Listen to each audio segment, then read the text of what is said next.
Well, guys, we got more info from the lockdown files taken from Hancock's WhatsApp messages while Health Secretary, but this time relating to the jab and death rates. Oh, and this one is actually a good one to show to anyone who didn't believe you when you tried to tell them all this at the bloody time.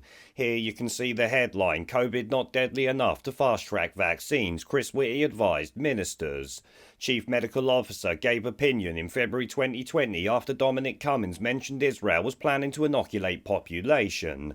So that there is Chief Medical Officer admitting what many of us knew from very early on, and this was a month before the first lockdown happened. This literally ends any defence, ministers, scientists or civil service tosspots have when it comes to any of the lockdowns if you ask me. Because at this point I'm sure you've all heard people making the excuse that it was a new disease and politicians didn't know what to do, so they should be forgiven.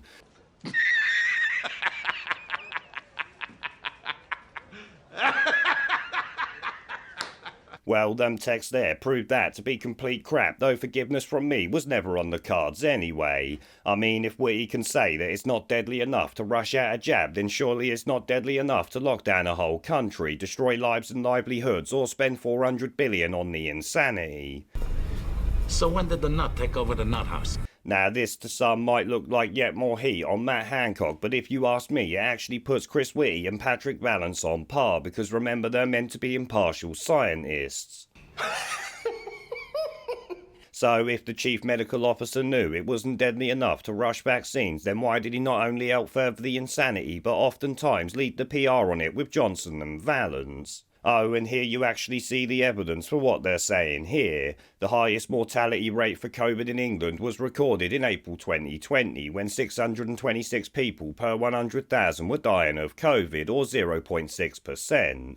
After subsiding over the summer that year, it spiked again at 0.55% in January 2021, before declining steadily to 0.4% in January this year. Oh, and that there is based on their died within 28 days of a positive test tripe, which is about as reliable as the media is, but that is what they use to form policy, as you know. Either way, it shows they knew early on just how dangerous it was, or should we say wasn't, and yet still kept it going regardless. This, while damning on the government, is equally damning for Sage, Whitty, Vallance and anyone else who knew this information back in early 2020, before the first lockdown in this case.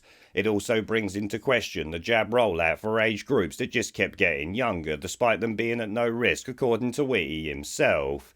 Then, of course, we had jab mandates and the scummy move that made people think they needed a jab to go on holiday. Many people got it for that reason alone, which actually baffles me, but the blame for it lies with ministers and people like Whitty and Vallance. This story is, like I said, something people need to see because it shows what many of you said was true and were likely ridiculed for at the time. In fact, how many is it that you've got right at this point, or have you stopped keeping score? Because I know I bloody have.